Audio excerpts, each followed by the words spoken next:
네, 그러면은 이제 오늘의 하늘 뜻을 함께 나누도록 하겠습니다. 오늘 나눌 말씀은 사실 제가 더울에서 함께 하면서 저의 신앙의 여정에서 발견하고 또 소중하게 품고 있는 것에 대해서 함께 나누려고 합니다.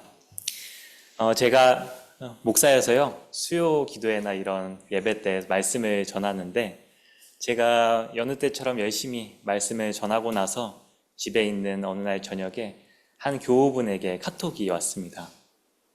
이렇게 왔습니다. 목사님, 수요기도의 설교 잘 들었습니다. 그러나 말씀대로 실천하지 못해서 마음은 늘 무겁습니다. 수고하셨습니다. 목사님 화이팅. 설교 후에는 늘 뭔가 아쉬움이 남기도 하고 교우분들이 어떻게 말씀을 들었을까 하는 생각에 잠시 빠져 있곤 하는데요. 저녁 늦게 이 카톡을 받고 위로도 되고 또 마음이 참 좋았습니다. 또 힘이 되고 애써 설교했는데 또 이런 카톡을 받으니까 참 힘이 많이 났습니다. 무엇보다 나이가 되게 지긋하신 교우분이셨는데도 여전히 말씀대로 사는 것을 두고 씨름하고 계시구나 라는 생각이 들어서 참 존경스러운 마음도 들었습니다. 그러면서도 동시에 제 마음에 불편함도 함께 있었는데요. 혹시 저의 설교가 고단한 인생을 살고 있는 분들에게, 그리고 그 중에서도 고단한 인생 가운데서도 말씀대로 살아가고자 애쓰고 있는 분들에게 뭔가 죄책감이나 더 무거운 짐을 드리는 것은 아닌가 하는 그런 생각이 들었습니다. 말씀에 순종하고자 하는 마음은 결코 얕은 신앙에서 나오지는 않습니다. 진리, 하나님의 말씀에 대한 진지함이 있는 그런 그리스도인들이 품을 수 있는 마음이죠. 사실 말씀대로 사는 것에 대해 거룩한 부담감을 느끼는 기독교인이 많은 것은 아닙니다. 대부분 자기 문제, 자기 생활의 문제에 매몰되어 있고 그것을 해결하는 것을 최우선으로 여기면서 살고 있기 때문에 말씀을 깊이 고민하고 또 그것에 따라 사는 것을 생각하기에는, 또 그것에 관심을 가지기에는 여력이 없습니다. 교회를 오래 다녔더라도 삶 속에서 구체적으로 말씀을 실천하고 또 깊이 묵상하기보다는 세속적인 축복에 관심이 있는 경우도 많이 있죠. 기복신앙까지는 아니지만 부담되지 않을 만큼만 적당히 신앙생활을 하면서 성장이나 과제 없이 적당히 그렇게 신앙을 유지해 나가고 있는 사람들도 있습니다. 그러나 우리의 믿음이 깊어진다면 이 정도의 신앙생활에서는 우리가 머무를 수가 없습니다. 지난주에 설교했듯이 믿음이란 우리가 믿는 대상과 그리고 믿음의 주체, 우리가 그 사이에 거리가 없어지고 하나가 되는 것이라고 말씀드렸습니다. 믿음이 더 단단해지고 신앙이 깊어질수록 우리 안에는 하나님과 하나가 되고자 하는 마음이 싹 틉니다. 우리가 사랑하는 사람이 생기면 그 사람에 대해서 알고 싶고 더 깊이 알고 싶고 모든 부분이 다 연결되고 싶은 것처럼 신앙도 마찬가지입니다. 하나님만이 나의 가장 큰 관심이 되고 또 세상의 다른 것은 부차적인 것이 됩니다. 그리고 하나님의 뜻에 맞게 자신의 삶을 점점 더 변화시켜 나갑니다. 그런데 여기에서 한 가지 문제가 생깁니다. 하나님과 가까워지고 일치를 이루는 그 믿음 생활이 엄청난 기쁨을 주는 것은 사실이지만 동시에 매우 어려운 일이라는 것입니다. 더 깊은 믿음의 단계로 나아가고자 하지만 우리는 매번 넘어지기 일쑤이고 말씀의 깊이와 그리스도교 신앙의 그 의미와 가치를 깨달으면 깨달을수록 우리에게 더 많은 과제가 생겨나는 것 같아서 낙담하곤 합니다. 저는 가온교회에 올라올 때마다 게시판에 저기 밑에 걸려있는 라브린스를 보게 됩니다. 저도 라브린스를 참 좋아하는데요. 어딘지 딱 보면 아시겠죠? 강촌 성류한 피정의 집입니다. 거기에 라브린스를 제가 걷고 있는 겁니다. 열심히 기도 중에 오 목사님이 찍어주셨더라고요. 저는 이 문양을 볼 때마다 우리의 인생 그리고 우리의 신앙의 여정을 너무나 잘 표현해주고 있다, 이 문양이 그런 생각이 듭니다. 라브린스는 쉽게 생각하면 미로이죠. 도착해야 할 중심이 어디인지 우리가 뭐 이렇게 벽이 쳐져 있는 미로는 아니기 때문에 단번에 알아챌 수 있습니다. 그리고 거기로 금방 다다를 수 있을 것만 같습니다. 그러나 라브린스를 걸어보면 또 손으로 따라가다 보면 그렇지 않다는 것을 알 수 있죠. 중심에 가까워졌다가도 길은 막히고 이내 다시 처음 출발했던 자리로 이끌곤 합니다. 마음이 급한 분들은 휙휙휙 이렇게 미로찾기 하듯이 지나가서 출구를 찾아서 나가겠지만 이 라브린스가 우리의 인생, 신앙의 여정이라고 생각하면서 그 길을 따라가다 보면 정말 다양한 경험과 감정들이 떠오릅니다. 기쁨과 감격으로 시작했던 신앙의 출발점도 떠오르고요. 하나님과 뜻과 내 방향이 너무나 선명해서 그리고 그것에 내가 너무나 잘 따라갈 수 있을 것만 같아서 자신감과 벅찬 감정을 느꼈던 그런 순간도 떠오릅니다. 그리고 조금 지나다 보면 또 내가 하나님을 등지고 또 멀어졌던 순간들도 떠오르죠. 애써왔던 모든 것이 허무하게 느껴지고 또 무거운 짐처럼 느껴졌던 그런 순간들도 떠오릅니다. 그리고 다독이시는 주님의 손을 잡고 힘을 내는 그 다시 걷는 걸음까지도 우리는 찬찬히 돌아보게 됩니다. 라브린스를 나올 때면 감격과 감사가 늘 올라옵니다. 그리고 동시에 하나님께 나아가는 우리의 신앙의 여정이 복잡하고 참 지난하기도 하다, 만만하지는 않다, 이런 생각이 듭니다. 말씀대로 실천하지 못해 마음이 늘 무겁다는 그 교우분께 저는 이러한 답장을 드렸습니다. 일평생 넘어지고 일어서고를 반복하는 우리의 모습도 너그럽게 품어주시는 하나님을 믿고 또 걸어야 하지요. 감사합니다. 참 그리스도인이 되는 일은 감사와 기쁨이 가득하지만 정말 지난하고 어렵기도 합니다.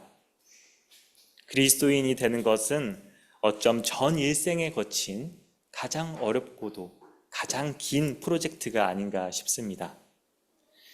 저는 오늘 우리가 긴 신앙의 여정을, 이 지난한 우리의 인생의 라브린스를 포기하지 않고 어떻게 끝까지 걸을 수 있을까? 마냥 무겁고 어려운 일로만 느끼지 않고 기쁨과 보람 속에서 갈 수 있을까에 대한 이야기를 나누고자 합니다. 오늘 우리가 함께 교독을 했던 시편 16편의 시인은 주님께서 지난날 주신 복들에 대해서 감사와 찬양을 올려드립니다. 주님께서 기름진 땅을 주시고 빛나는 유산을 내가 물려받았다고 노래합니다. 그러나 오늘 시인이 노래하는 주님이 주시는 복과 그 유산은 문자적인 의미의 땅이나 물질적인 재산만을 뜻하는 것은 아닙니다. 우리가 처음 교독했던 그 5절의 말씀에서 말하듯 시인은 주님께서 자신의 진정한 자산이자 유산이라고 고백합니다. 주님께서 자신의 가장 빛나는 유산이라고 노래한 것입니다. 하나님과의 긴밀한 관계로 들어가는 것이 자신에게 가장 소중한 선물이라고 고백한 것입니다. 또한 시인은 하나님과 함께하며 얻은 좋은 생각과 교훈, 그리고 하나님께서 인도하시는 생명의 길을 귀중한 선물로 여기면서 기뻐합니다. 여전히 하나님 믿고 부자가 되었다는, 또 사회적 성공을 이루었다는 간증을 종종 듣곤 합니다. 저의 SNS에도 연예인들의 이런 간증들이 많이 나오는데요. 거기를 보면 세부적인 내용은 늘 다르지만 전체적인 그 분위기는 늘 주님을 잘 믿었더니 내 삶이 좋아지고 또 사회적 성공을 이루었다는 큰 맥락이 다르진 않아서 참 씁쓸할 때가 많이 있습니다. 저는 아직 부자가 못 되었을 뿐더러 앞으로 그럴 가능성은 없어 보입니다. 여러분도 마찬가지시죠? 저만 그런 거 아니죠? 저희 집이 노원구 마들 쪽에 있는데 거기에는 복권 명당이 있습니다. 로또 1등을 무려 53번? 54번? 배출한 전국 1등 로또집입니다. 택배로도 막 받아간다고 해요. 제가 이 집에 이사 와서 산 지 이제 3년째인데 아직 복권을 한 번도 안 샀습니다. 제게 이미 주신 빛나는 유산이 많아서 그것까지 탐하면 벌을 받을까봐 사면 될 것 같거든요. 그래서 아직까지 안 사고 있습니다. 네, 다른 사람들에게 기회를 주고 있습니다. 여러분은 신앙의 여정에서 어떤 선물을 또 믿음의 열매를 거두셨나요? 여러분에게 빛나는 유산은 무엇인가요? 여러분이 각자 신앙의 여정에서 발견한 그 빛나는 유산들 그리고 소중한 열매들을 다 각자 가지고 계실 것입니다. 오늘 하나님이 주신 복에 대해서 신나게 노래하고 있는 시인은 사실 큰 어려움 가운데 있는 것처럼 보입니다. 이 시편 16편 1절에는 자신을 지켜달라고 간구하고 또 주님께로 피한다는 말로 시작하고 있고 또 이어지는 5절에 보면 우상 숭배의 위협 속에 있는 것 같습니다. 또 마지막으로 나아가는 10절에 보면 죽음의 세력을 언급하면서 자신이 생명의 위협을 받고 있는 것처럼도 언급을 합니다. 그러니까 이 시인은 인생의 어두운 밤을 지나고 있는 것입니다. 그러나 이 시인은 그 가운데서도 하나님께서 자신에게 주신 빛나는 유산들에 주목을 하고 있습니다. 그리고 가장 빛나는 유산인 주님과 함께하는 이 걸음에서 자신은 흔들리지 않을 수 있다고 고백합니다. 우리가 신앙의 여정을 걸어가며 첫 번째로 해야 할 것은 우리 삶에 주어진 하나님의 선물, 우리가 받은 빛나는 유산에 주목하는 것입니다. 다른 말로는 우리가 하나님을 믿으면서 얻은 새로운 깨달음과 변화, 그리고 그 감격에 우리가 주목할 수 있어야 한다는 것입니다. 제가 앤서니 드멜로 신부님의 이야기를 되게 좋아하는데요. 이 신부님은 늘 유쾌하면서도 의미 있는 이야기를 우리에게 잘 전해줍니다. 그 신부님의 책 개구리 기도라는 그 책에서는 이런 이야기가 있습니다. 갓 기독교인이 된 사람과 비기독교인인 친구가 서로 나눈 대화입니다. 그 대화를 잠시 들려드리겠습니다. 그래, 자네 크리스찬이 됐다지? 그렇다네. 그럼 그리스도에 관해 꽤 알겠군. 어디 좀 한번 들어보세. 그리스도는 어디에서 태어났나? 모르겠어. 설교는 몇 차례나 했나? 몰라. 아니, 크리스찬이 됐다면서 정작 그리스도에 대해서 아는 게 별로 없잖아. 자네 말이 맞아. 아닌 게 아니라 나는 아는 게 너무 적어서 부끄럽구만. 하지만 이 정도는 알 수 있어. 3년 전 나는 주정뱅이였고 빚을 지고 있었어. 내 가정은 산산조각이 돼가고 있었지. 저녁마다 아내와 자녀들은 내가 돌아오는 걸 무서워하고 있었다네. 그러나 이젠 나는 술을 끊었고 빚도 다 갚았어.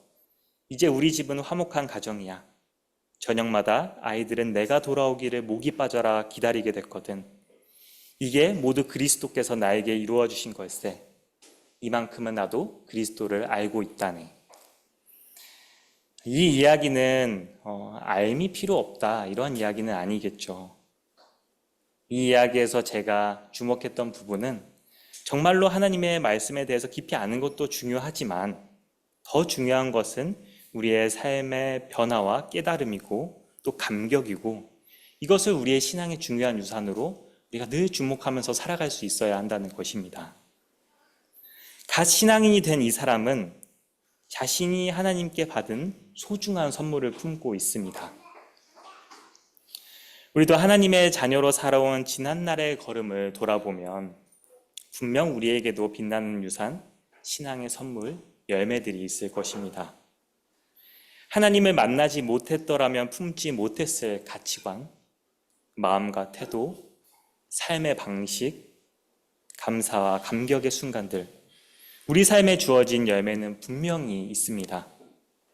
그러나 우리가 받은 빛나는 유산에 주목하지 못하고 있을 때 우리의 신앙은, 그리고 우리의 신앙의 여정은 메마르고 힘겨울 수밖에 없습니다.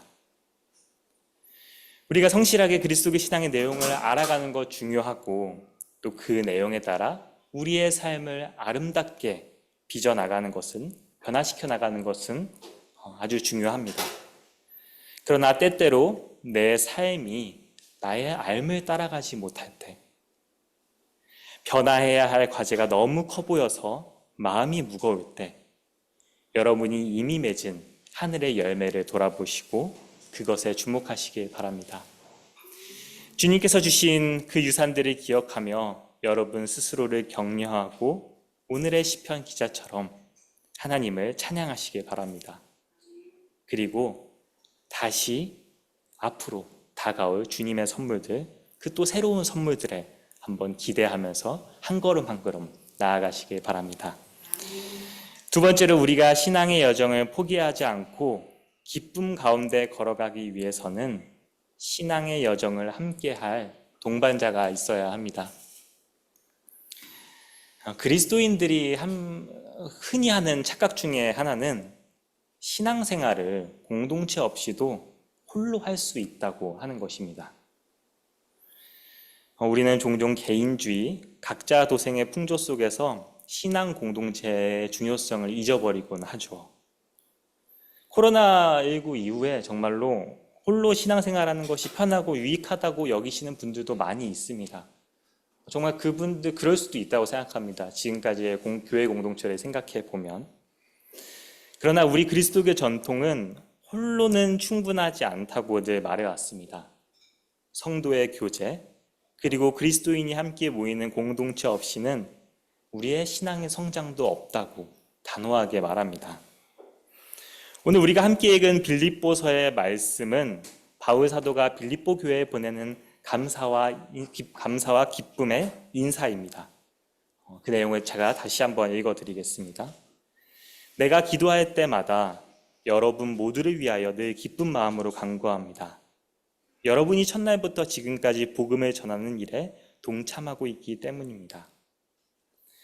바울은 빌립보 교인들이 복음의 시작부터 현재까지 함께 사역하며 서로에게 힘이 되어진 그 관계 자체를 하나님의 은혜이자 기쁨의 근원으로 고백하고 있습니다. 오늘 동참으로 번역된 단어는 코이노니아인데요. 교회에서 같이 놀고 즐기고 하는 것을 코이노니아라고 많이 생각을 하죠.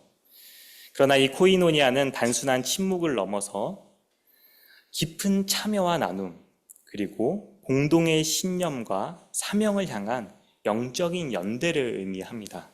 단순히 놀고 먹는 것이 아닙니다. 바울은 각자의 복음의 삶을 성실하게 살아가고 있는 빌립보 교인들을 통해서 깊은 연결과 영적 든든함을 느끼고 있습니다. 오늘 바울 사도는 신앙의 여정이 결코 홀로 갈 수 없는 길이며 예수 그리스도 때문에 모인 우리는 서로가 서로에게 필수적인 존재임을 오늘 본문을 통해서 잘 말해주고 있습니다. 이 모습은 교회 공동체 존재의 목적이자 우리가 추구해야 할 진정한 교제, 코이노니아의 모습입니다. 디트리 보네퍼 목사님이라고 너무나 잘 알고 계실 것입니다. 이 목사님은 나치 치하에서 일종의 비밀신학교를 운영했었는데요. 그곳에서 이루었던 그런 그리스도인의 공동체, 또 그 안에서 이루었던 영성생활을 생각하면서 성도의 공동생활이라는 책을 쓰셨습니다. 거기에는 제가 좋아하는 구절이 있습니다. 그리스도인에게는 하나님의 말씀을 전해주는 다른 그리스도인이 필요하다. 확신이 없고 낙담할 때 다른 그리스도인들이 필요하고 또 필요하다. 왜냐하면 혼자서는 진리에 어긋나게 되기 때문이다. 그리스도인은 구원의 신성한 말씀을 전달하고 선포하는 형제가 필요하다. 우리는 우리를 격려해주고 충고해주고 도전을 일으켜주는 다른 그리스도인이 필요합니다. 가온교회가 그리고 저에게 더홀이 존재하는 이유입니다. 곁에 있는 다른 그리스도인을 통해서 우리는 하나님의 음성을 듣고 우리에게 필요한 위로와 격려를 받을 수 있습니다. 내가 가보지 못한 그 신앙의 길로도 우리가 인도받을 수도 있습니다. 교회 공동체는 이렇게 서로 배우고 다독이고 이끌며 같이 신앙의 여정을 함께 걸어 나아가는 곳입니다. 여러분이 더홀에 대해서 얼마나 알고 있는지 제가 잘 모르겠습니다. 더홀의 정관도 있고요. 또 더홀의 목적에 대한 해설도 있습니다. 거기에서는 더홀의 시작과 그 목적을 이렇게 이야기하고 있습니다. 더홀은 신학생들의 모임으로 시작했다. 신학교 교육의 한계를 보완해 보고자 하는 것. 그리고 신학생이 소위 사역을 하면서부터 교회가 근무처가 되는 현실 속에서 태어났다. 그리고 우리는 신학생의 영적 공동체가 필요함을 공유하고 또 차차 신학생을 위한 교회 그리고 이후 사역자들을 위한 교회라는 지향을 갖게 되었다. 신학교에 20살 혹은 이후에 들어가시는 분도 있지만 신학교에 들어가면 많은 신학생들이 들어가자마자 교회에서 사역을 시작합니다. 전도사나 충무 이런 일로 교회 일을 시작하는 거죠. 좀 전까지는 철부지 청년이었는데 신학교에 입학하는 순간 갑자기 목회자가 되는 것입니다. 그러는 과정에 교회에서 요구하는 교회 운영을 하는데 요구되는 그러한 능력들을 막 요청받게 되고요. 또 그러한 기술을 익히는데 급급합니다. 더 성숙한 그리스도인으로 나아가는 과정을 신학교에서 교회에서 충분히 돌봄 속에서 이루어야 될 텐데 그렇지 못하고 교회에서는 성숙한 그리스도인인 것처럼 나는 이미 완성된 그리스도인인 것처럼 행동해야 합니다. 그러는 중에 많은 젊은 교역자들이 거짓자를 가지게 되고 자신의 진실된 모습이 아닌 신앙인으로서의 진실된 걸음을 걷는 모습이 아닌 있는치 않은 또 내가 잘 보여주어야 하는 남들의 기대에 충족해야 되는 모습으로 자기를 꾸미고 다니곤 합니다. 이런 것들로부터 해방되게 하는 것이 교회인데 오히려 교회 안에서 그런 어려움을 겪고 있는 것입니다. 그래서 더홀이 출발하게 되었습니다. 더홀은 그렇게 신학생들에게 사역자들에게 교회가 되어 주었습니다. 실존주의 철학자 장폴 사르트르가 이런 말을 한 적이 있습니다. 지옥, 그것은 타인들이다. 여러분도 들어보셨을 것입니다. 여러분은 이 말에 동의하시나요? 아니죠. 타인은 우리의 이웃은 우리가 받는 은혜이자 또 은혜의 통로입니다. 이 사르트르가 지옥 그것은 타인들이다 라고 말한 것은 타인과의 관계가 그냥 힘들다는 말이 아닙니다. 우리의 자유로운 실존, 우리의 존재가 타인의 시선과 평가 속에서 제한되고 억압되고 있다는 것을 지적한 것입니다. 더홀은 교회가 하나님의 형상으로 존재하지 못하게 하는 지옥이 되어버린, 교회가 그런 지옥이 되어버린 슬픈 현실에서 시작되었습니다.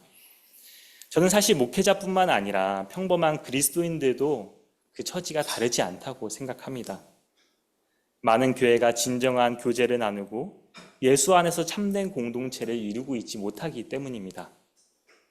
교회 안으로 깊이 스며든 자본주의 시장의 질서, 또 무한 경쟁 사회 속에서 보여지는 그 문화들 그대로 들어오고 있고 또 가부장적 권력 구조 또한 교회에서 너무나 공고하게 단단하게 자리 잡고 있습니다. 이러한 것들은 하나님의 형상대로 창조된 우리의 고유한 존재를 억압하고 또 서로 소비하거나 평가하는 대상으로 전락시키고 있습니다. 이러한 것들이 우리 교회 공동체의 본질을 왜곡합니다. 그래서 교회 안에서조차 거짓자로 살아가고 하나님이 아니라 예수가 아니라 끊임없이 타인의 시선과 기대에 맞춰서 자신을 조정하면서 살아가는 것이 한국 교회이고 그것이 한국 교회의 아픔입니다. 교회는 세상의 시선에 갇히는 곳이 아니라 오히려 그 시선으로부터 해방되어서 하나님 안에서 참된 존재를 발견하고 하나님과 하나가 되는 여정을 돕는 곳이어야 합니다. 그러기 위해서 우리는 함께 기도하는 것이고 서로의 연약함을 품고 서로의 실패를 보듬으며 그리고 격려하며 경쟁하기보다 서로의 성장을 함께 기뻐하는 관계를 맺는 것입니다. 이것이 진정한 코이노니아입니다. 우리는 그렇게 공동체가 타자가 은혜의 통로가 될 수 있음을 경험합니다. 켈트 영성 전통에서 이러한 관계를 영혼의 친구, 아남카라라고 이야기합니다. 여러분 들어보셨을 것 같아요. 오세훈 목사님이 절대 얘기를 안 하셨을 리가 없습니다. 내면의 가장 취약하고 진실한 모습을 감추지 않고 드러낼 수 있는 사람. 영혼의 비밀과 아픔, 기쁨과 성장을 함께 나눌 수 있는 진정한 영적 동반자를 의미합니다. 서로가 그런 관계로 점점 성장해 나가고 계시죠? 가온교회는 그러실 거라고 믿습니다. 다른 교회는 모르겠습니다. 그러나 제가 한 걸음 떨어진 곳에서 바라보며 기도하고 있는 이 가온교회는 그리고 더홀은 이러한 공동체 그리고 서로가 영혼의 친구가 되기를 정말 진심으로 소망합니다. 우리에게 영혼의 친구가 있다면 얼마든지 주님께 이르는 가장 긴 프로젝트를 기쁨 충만한 가운데 걸어갈 수 있을 것입니다. 여러분이 서로의 손을 잡고 서로의 영혼의 친구가 되어서 신앙의 여정을 이 긴 프로젝트를 기쁨 가운데 걸어갈 수 있었으면 좋겠습니다. 제가 마지막으로 여러분에게 신앙의 여정에서 중요한 것 한 가지를 더 나누고자 합니다. 그것은 약속 믿기입니다. 오늘 우리가 함께 읽은 예레미야서 말씀은 우리 그리스도인들이 신앙의 여정에 있어서 희망을 품고 약속을 기다리는 것이 얼마나 중요한 것인지 잘 알려줍니다. 오늘 본문은 바벨론에서 포로 생활을 하고 있는 이스라엘을 향한 구원의 복음, 또 희망의 메시지를 전하는 그런 본문입니다.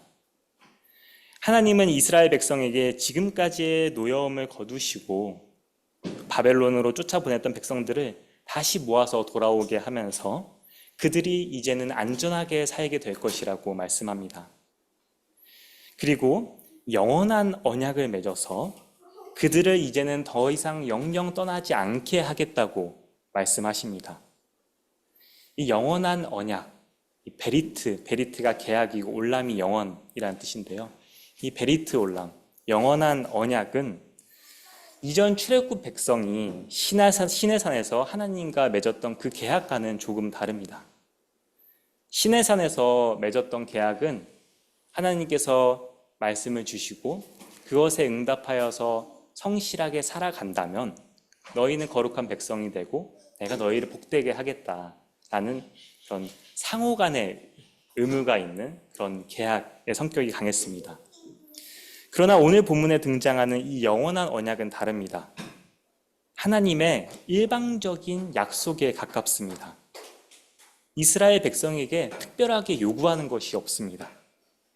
그저 하나님의 신실하심과 사랑에 기반하여 맺어지는 것이고 이것은 영원히 지속되는 것입니다. 사람의 의지나 노력만으로 불가능한 구원의 여정이 오직 하나님의 은혜와 이끄심으로 완성될 것임을 말씀하고 있는 것입니다. 예레미야서는 왜 이 조건 없는 하나님의 전적인 은혜를 강조하게 된 것일까요? 오늘 예레미야서의 말씀은 이스라엘 백성이 나라를 잃고 포로로 끌려가는 극심한 절망 가운데 등장한 것입니다. 이들은 자신들의 죄악으로 인해서 이전에 맺었던 하나님과의 계약관계, 그 언약관계가 깨어졌다고 생각했습니다. 그리고 자신들은 하나님이 아무리 말씀하셔도 끊임없이 죄를 저지르고 하나님을 떠나갈 수밖에 없는 약한 존재임을, 자신들은 결코 스스로를 구원할 수 없는 존재임을 더 철저하게 고백하게 된 것입니다. 그리고 하나님만이 우리를 새롭게 하실 수 있다는 그 진리를 마음 깊이 깨닫게 됩니다. 자신들의 의지로는 하나님을 떠날 수밖에 없는 약한 존재임을 고백하며 이제는 영원한 언약으로 표현되는 하나님의 신실하심과 사랑에 기대고 있는 것입니다. 이들은 이제 자신에게 그 어떠한 희망도 두지 않습니다. 오로지 하나님께서 자신들을 구원의 길로 인도해 주실 것만을 희망하고 믿고 있습니다. 우리가 신앙의 여정을 걸어갈 때 기억해야 할 것이 바로 이것입니다. 우리가 아무리 신앙이 깊고 또 오랜 시간 신앙생활을 해왔다고 하더라도 흔들리지 않고 넘어지지 않을 수는 없습니다. 우리의 신앙이 깊어지면 질수록 어쩌면 더 우리 존재의 한계와 스스로에 대한 절망을 더 자주 마주하게 될지도 모릅니다. 우리의 한계이죠. 우리가 하나님의 은혜를 구해야만 하는 이유입니다. 결국 우리는 이 길을 인도하시는 것은 하나님이시라는 것을, 하나님만이 우리를 새롭게 하시고 생명의 길로 인도하신다는 것을 신뢰하고 의지하며 나아가야만 하는 것입니다. 우리의 한계를 인식하고 하나님의 도우심을 바란다고 해서 우리의 신앙이 수동적이 되거나 또 도태하는 것이 아닙니다. 이 말은 결국 하나님께서 그리스도인으로 살아가는 우리의 신앙의 여정을 끝까지 걷게 하시리라는 희망을 품는 것입니다. 희망이 있을 때 우리는 다시 움직입니다. 희망은 단순히 미래에 불투명한 미래에만 존재하는 것이 아니라 지금의 현실을 변화시키는 가장 큰 원동력이 됩니다. 희망을 품으면 우리는 그 희망대로 살게 되기 때문입니다. 신실하신 하나님에 대한 믿음과 희망은 우리의 신앙의 여정을 포기하지 않고 끝까지 나아가게 할 것입니다. 우리는 참 그리스도인으로 살아가는, 하나님께 가까이 나아가는 인생의 가장 지난하고도 가장 긴 프로젝트에 함께 하고 있습니다. 우리는 모두 긴 순례길, 긴 여행길을 걷고 있다고 볼 수도 있겠습니다. 이 길이 멀고 험하게만 느껴질 때, 앞으로 나아가야 할 길이 멀게만 느껴질 때 잠시 멈추어서 뒤를 돌아보십시오. 눈을 감고 여러분이 지금까지 이 길에서 받은 선물, 여러분들이 받은 그 빛나는 유산을 살펴보십시오. 우리는 다시 걸을 수 있는 힘을 얻을 것입니다. 곁에서 함께 걷고 있는 믿음의 동지들, 믿음의 동반들을 기억하십시오. 때로는 그들에게 손 내밀기도 하고 어려움을 쏟아놓기도 하십시오. 그들의 걸음에서 또 그들의 입술에서 배울 것들을 찾으십시오. 그들의 목소리에서 이 길을 인도하시는 하나님의 음성을 들으십시오. 서로 영혼의 친구가 되십시오. 그러면 우리는 이 길을 기쁨 가운데 끝까지 걸을 것입니다. 무엇보다 이 길을 인도하시는 분은 하나님이시라는 것을 꼭 기억하십시오. 하나님은 우리를 절대로 포기하지 않으신다는 그 믿음과 희망으로 오늘도 내일도 더 깊은 신앙의 여정으로 나아가시길 바랍니다. 선한 일을 여러분 가운데서 시작하신 분께서 예수 그리스도의 날까지 그 일을, 그리고 여러분의 신앙의 여정도 꼭 완성하실 것입니다. 기도하겠습니다.